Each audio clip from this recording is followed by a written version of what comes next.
Welcome to Beyond Sunday, where we have a cup of coffee, a conversation, and cultivate our relationships with one another in Christ.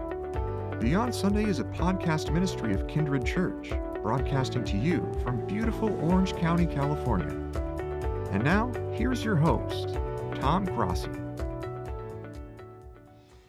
Well, we welcome you to this episode of Beyond Sunday, where we have a cup of coffee and a conversation. It's a joy to have you with us for yet another episode of Beyond Sunday. My name is Tom Grossi. I'm the Minister of Worship and Music here at Kindred Community Church and the host of Beyond Sunday.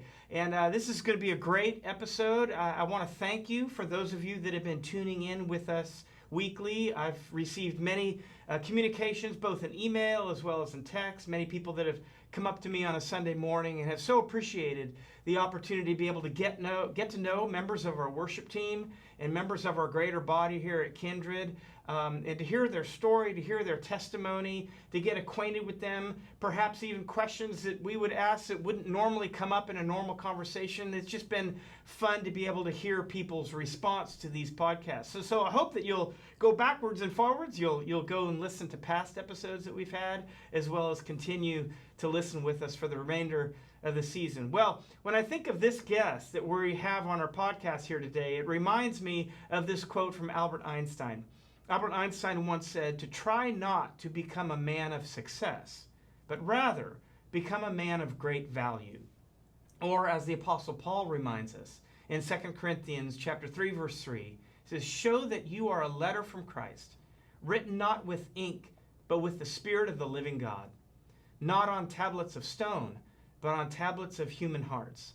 And so when I think of Nathan Juarez, I think that this is a man that, at least in my heart, and I'm sure in many other people's heart in Kindred, that you have written your name on them. And I'm just, I consider you a friend, a good friend, and it's a blessing to have you in my life and in our church. So welcome, Nathan, to our podcast, man. Thanks, Tom. It's a joy to be here, and it's definitely a privilege to be here. It's awesome to have a chat with brother to brother. Yeah. You know, and thank you and so have much. some coffee at the same time, Absolutely. Nothing like coffee. right?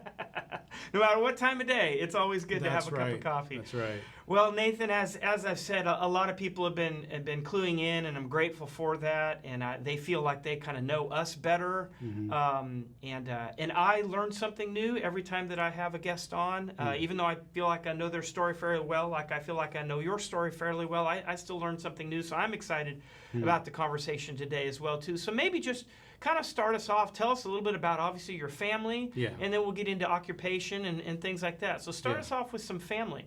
Yeah, so I'm married to a beautiful woman, Angela Juarez, and we have a beautiful little girl, Lily, and I call her my little Lily Pie, and she is just a joy. She has two little teeth right now at the bottom, and so she's just teething out, but she's been behaving well. Wow. And so sleeping a little better. So we're really happy to I'm so blessed to have these two precious women in my life. So yeah, that's awesome. All right, and obviously people in the congregation most probably know, but as new people in the congregation are coming, they may not know that you married a DeCourcy. So you married Angela DeCourcy, now Juarez. Yeah, it's a blessing. I mean, I have a wonderful in-law family, Pastor Philip and June, wonderful grandparents, and I just love them. And Pastor Philip, he's just someone I could just pick his brain, and it's just a great godly example. I get to see it day in and day out when I see him. And then June, of course, June is just such a godly mother and a great pastor's wife. She serves the church and serves our family, Angela and Lily, and she's a wonderful nana. And then we have two wonderful sisters in Laura and Beth, and so we're just I'm just really blessed to have this family, and they're such a great support, especially they're always around to see little Lily, but I'm sure they come and say hi to me too. Well, I would assume that Auntie Laura and Auntie Beth probably just can't get enough of that little girl. They can't get enough of those cheeks. Yeah, and you know, if you look at their cell phones, they're not proud at all. No, you never see pictures of Lily on their phones ever. Never. No, and you touched on, and that's great. And you know, you said something that we all know and all experience. And being on staff here, I truly can say that June, as a pastor's wife, is the best. She is top notch. She is committed loves Philip, loves this church, loves the ministries of this church, and is really a great example for my wife and the other pastors' wives. And so we love her dearly, and we love the whole family. But you see a special side because, of course, it's now family to you. Yeah. And so that just makes it all the more meaningful that you're on this podcast, and that we have our friendship, and that you're serving in the music ministry. It's a great joy. Great joy for me, my brother. Oh, it's a blessing for me. Thank you, brother. Well, hey, man, tell us a little bit about your occupation. So what do you do for a living? Yeah, so I'm a Medicare specialist. So I help people enroll into our Medicare program for a health insurance company that I work for. And so Medicare is for people that are 65 or older or on permanent disability. And so I help a very vulnerable population. So for me, it's just a blessing to be able to help people that are in great need, to provide the health care that they need. So I really enjoy my job thoroughly. Before COVID, I was able to go out there in the community and do presentations. Now I focus more on working from home, mainly on the phone, talking to people, helping them enroll into our plan, and answering any questions they have about their healthcare. So yeah, love my job. And then on the other side too, I have the music, which is I love writing music. Yeah, we'll talk about in a bit. Yeah, so film scoring, which I get to do on the side. Yeah. And also, I didn't want to skip over and have you talk a bit about your family. Yes. I apologize. I didn't took it out of order there a little bit. No. After filming a bunch of these episodes, I get a little confused as to where I'm at sometimes. Yes. But tell us a little bit about your folks and your sisters and all that. Yeah. So I have 4 younger sisters. Wow. And 2 lovely parents, Danilo and Alma. And I was born in Honduras. I was born literally in a church. My dad was a Pentecostal pastor of a small church in a rural area in Honduras. And so I was literally born in one of the adjacent rooms that they had for my parents there. So quite literally born in the Sunday school room. I'm born in the Sunday school room. So yeah, I have a lot of things to be accountable for. You were destined to marry a pastor's daughter, right? Yeah.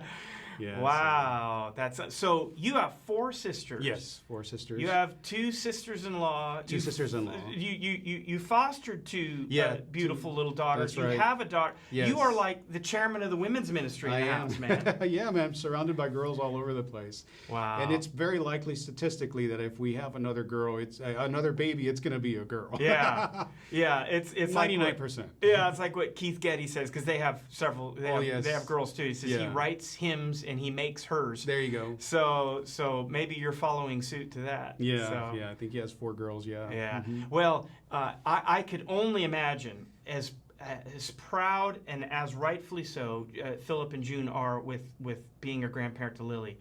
I can imagine when the first grandbaby boy comes into the picture. Yeah. Woo! Oh yeah, especially Philip. He's going to be happy to be a granddad to a little boy. So. Lord willing, someday. Teach him some soccer, maybe? Yeah, you never know. Soccer. Well, definitely soccer. Yeah. It's a big soccer family. So Angela played soccer, so she'll Oh, yeah, absolutely. Yeah, that's awesome, my brother. Well, hey, give me a little bit of a sense and give our congregation a sense. You've shared about your family, and of course, we of course know Angela's family very well.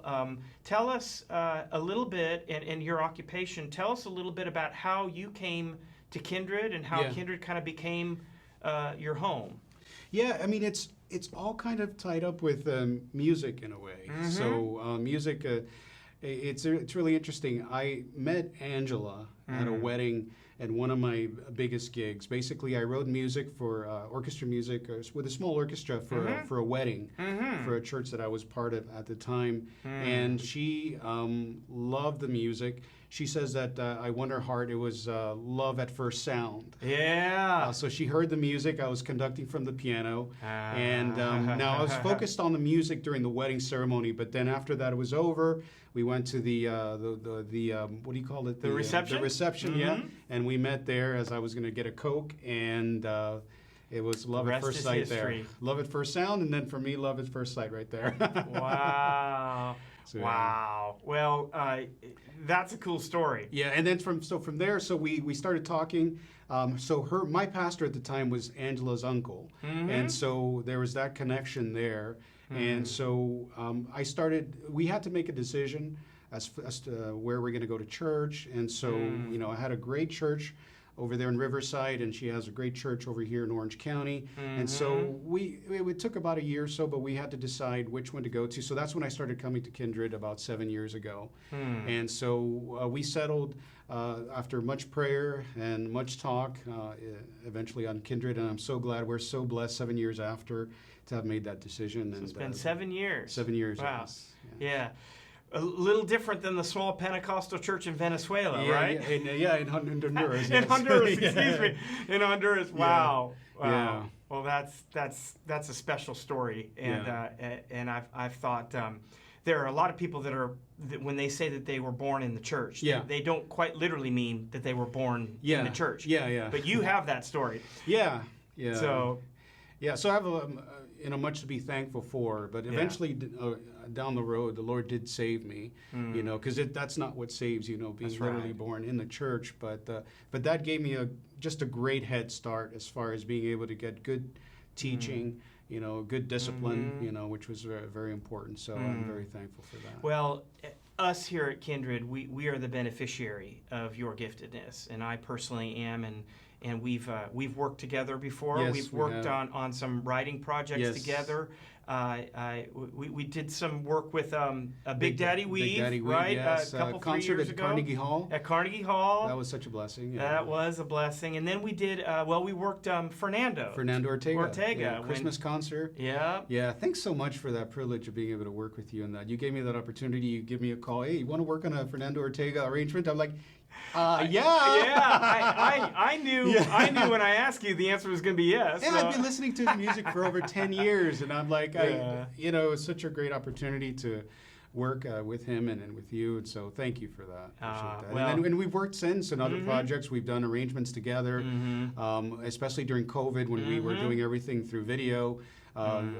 Faith of Our Fathers, we did that together, and so in other projects. So hopefully we'll get a hymnal together of some of our arrangements here. Yeah. So. Well, I tell you, brother, you are a blessing to me. You're a blessing to our congregation, and I truly believe in the case with you that iron really does sharpen iron. And I learned from you as much as you say you learned from me. I think when we compare writing and we compare scores, we do that kind of often, and we can kind of talk at a different level. Yeah. As musicians, especially as score composers and as orchestra composers, I've always believed that if you hear either in film score or you hear a certain arranging style or you hear an approach to writing, and learning and understanding voicing and understanding timbre of instruments and what combination of instruments go together that evoke what kind of emotion and range and how that all works in and where the vocals work in and all of that palette.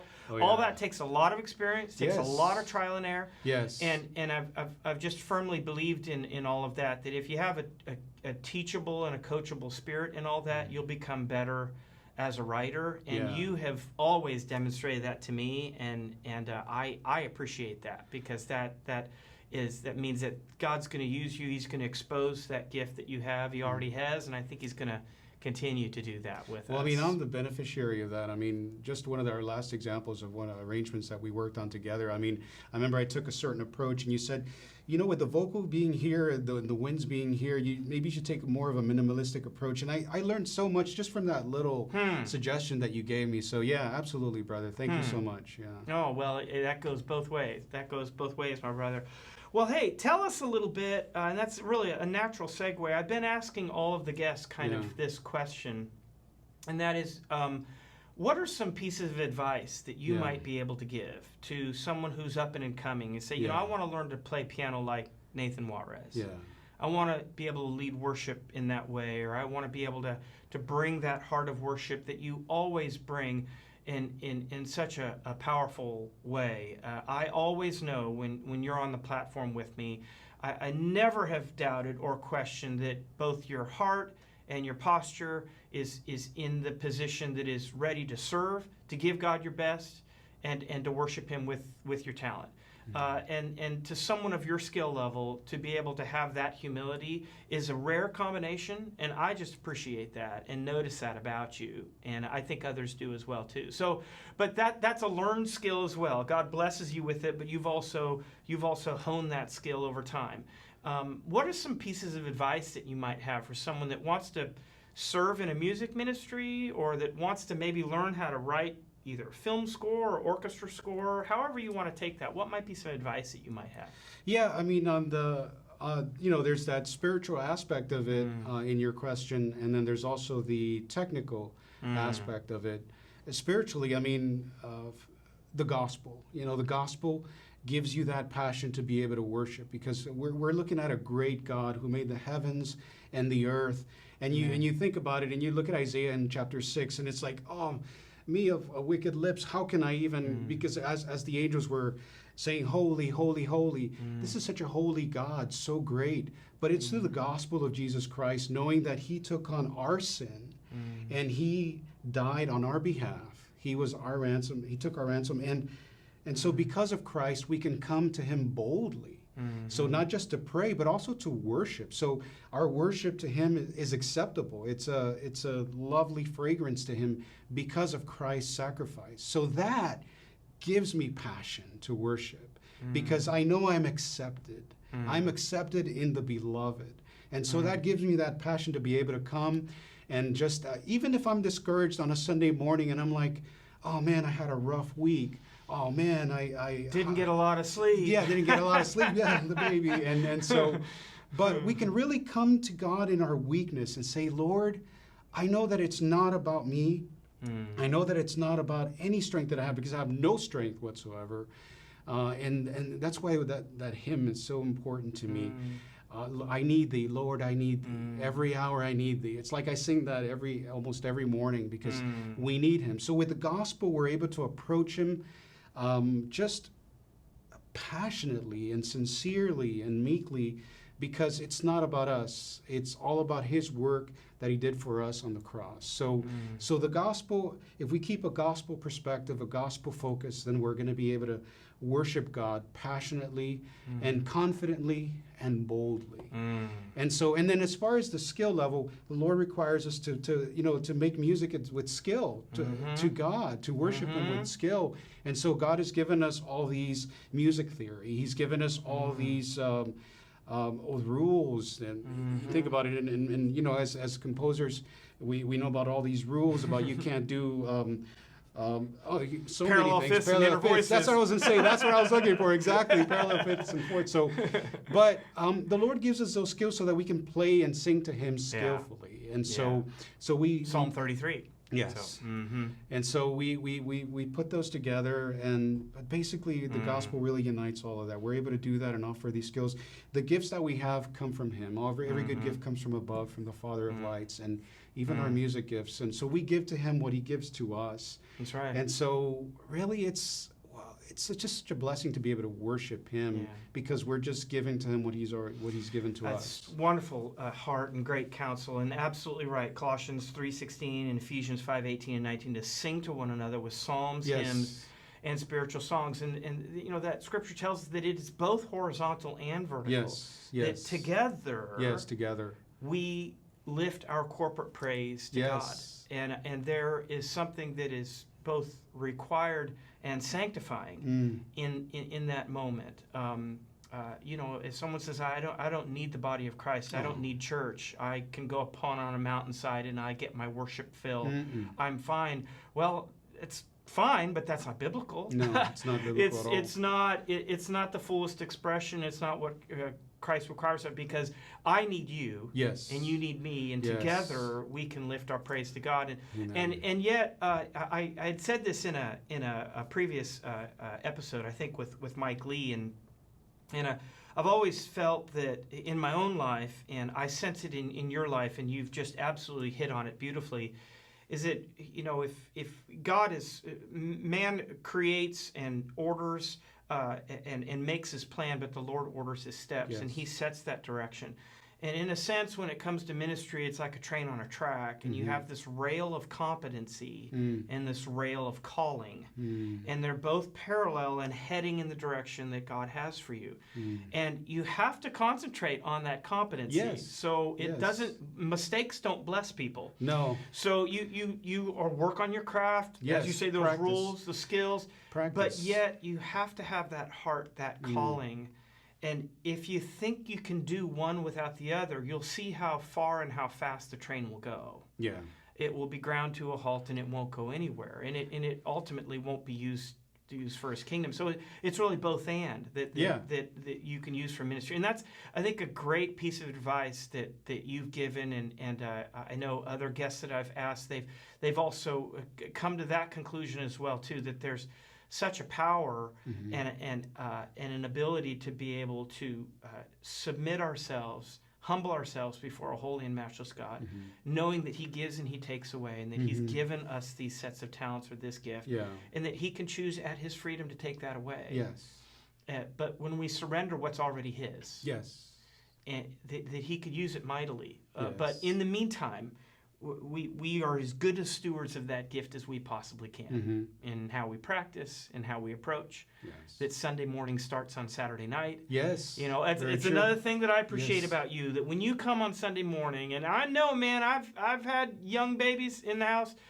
you don't get a lot of sleep sometimes. And, you know, it's a hard time to kind of pull your bootstraps up and really get about the business of ministry. But you always have, you've never come, at least you've hit it well if you did, but you've never come on the platform so wiped out and tired that you're not willing to give God your best. And I appreciate that. And I think that that's inspiring to other people that are coming up underneath you. Well, praise the Lord. You know, when growing up in Miami, I was really blessed to go to this wonderful little sound biblical church, Pastor Victor Garcia, and it talked about just the centrality of God in worship, the centrality of Christ in worship. And that was one of the things that I learned from that church is preparing yourself, especially on Saturday evening, as far as just preparing your mind and your heart that you're about to worship. And so, yeah, absolutely, man. I've just been blessed to be surrounded by such godly men in my life growing up. My father, Pastor Victor Garcia, now Pastor Philip, and you, Tom. I mean, it's definitely a blessing. I've been spoiled, and so. Yeah, well, too much is given, much is required. Yes, amen. And you, surely from my eyes, you have been a great steward of the gifts God's given you, and I know that you're going to continue to do that. You're a great father, great husband, and a good friend, and I've just enjoyed having you thus far on the podcast, and I know people are going to be blessed by what you've shared. And I knew that this half an hour was going to go fast, so I just got kind of a few more questions. Let's kind of lighten it up just a little bit. I mean, you told us about growing up mostly in Miami, so I'm sure that we can kind of talk forever about great Cuban food or great Mexican food. But what are kind of some hobbies that maybe you and Angela and do? What are kind of some fun things that you guys like to do when you're not working? So fun things that we like to do is we like exploring different ethnic foods. So as a matter of fact, our very first date was Salvadoran food. So we like exploring different types of foods that we've never tried. I think I remember just a little bragging here. At one point when we were dating, I think we ended up doing 19 different ethnic foods because it's just something that we were just like trying to whet our palate with all these different types of food. So that's a little hobby that we have. Anywhere we go, whether we travel anywhere, we try to have different types of food. So that's a fun little thing that we try to do. Wow, that's a blast. Hey, invite me, I'll go with you. Yes, absolutely, absolutely. We're game to doing that. No, that sounds like fun, and we've had several guests on the episodes that I've learned new food groups that I didn't know existed, and new ethnic food groups that sound like a lot of fun. That sound like a lot of fun to be able to do. Well, hey man, I wanted to, before we let this episode go by, because I knew the 30 minutes would go by. Again, we always try to have guests on the show that have a particular story. And just touch briefly on what you and Angela have done for several years in fostering the two little girls that you had. That was a ministry to me. It was clearly a ministry to those girls. Just touch a little bit on fostering and how that really changed you and Angela, and how that experience was for you. Yeah, absolutely. Doing foster care really changed our lives, really changed our hearts in many ways. I mean, and we did it because 1 John 4:19, we love because he first loved us. Amen. And so in foster care, we were able to show the love of Christ, and that's why we wanted to do it. And we are all adopted into we were all adopted in the beloved. And so that gave us an opportunity to come and help some children who had the need. They needed the shelter. They needed the home. They needed love. And so that really helped us to live out the gospel. With these two precious girls that we had for about a year and a half, we learned so much about loving them, and as far as just the challenges that were around foster care when it comes to doing just constant visits or different places that, are the challenges, the paperwork and all of that. There's so many challenges that perhaps, are some of them, very sad that we can't discuss now, but basically it's just that it gives us an opportunity to love hard, to love with challenge. And so that's what love is, the denying yourself. And so, denying yourself just the comforts, right? But you are the beneficiary of it, though. You get to you receive the joy of giving the love of Christ to those that can just receive it and just be thankful, or even if not thankful, but joyful. And so, like I said, it's just a multifaceted thing, just to be able to share the love of Christ with two little girls. It was just such a blessing. And then there was the challenge, of course, of having to say goodbye. It's Couldn't hard, imagine. It was a hard goodbye. The challenges that we faced at the time, and so, but it allowed us to just trust God and give everything to God, and then just to wait on Him and to see what He's going to be doing in their lives and in our lives. Wow. And so, yeah. Well, it couldn't have happened to two better people. Those girls will be forever in your debt with what you and Angela have been to them, and what Grandma and Grandpa have been to them, and you and Angela, and now Lily, and God blessing you with your child, and the entire DeCourcy family and your folks. I thank you, and our church thanks you for modeling true grace and humility, and to be able to be poised in moments of real heartache is not easy to do. And it showed a maturity that's even beyond your years, that you and Angela, was a ministry to me to watch you go through that. And it was a ministry to our congregation and an encouragement for those who are considering fostering. So thank you for that, my brother. And thank you for being on this podcast. I knew that we could go an hour and bounce around all over the place. Yeah.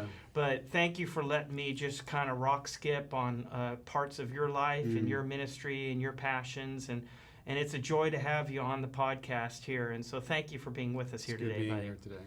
And thank you for joining us here on Beyond Sunday. And we encourage you to find past episodes or coming episodes, and you can find us very easily on the church website at www.kindredchurch.org, and go to the resources tab and you'll find the Beyond Sunday videocast. Or it's very easy to find us on YouTube. Just go to Kindred Church, Anaheim Hills, subscribe to us on the YouTube channel, or you can find us on any any podcasting app, like the Apple podcasting app, and subscribe to us there. So until next time, my name is Tom Grassi, the host of Beyond Sunday, and I hope that you'll join us back next week. God bless you, and have a cup of coffee on us. God bless. Thanks for joining this episode of Beyond Sunday, brought to you by Kindred Church. For updates and new episodes, subscribe to our YouTube channel at Kindred Church Anaheim Hills, or join us on Facebook or on our website at www.kindredchurch.org.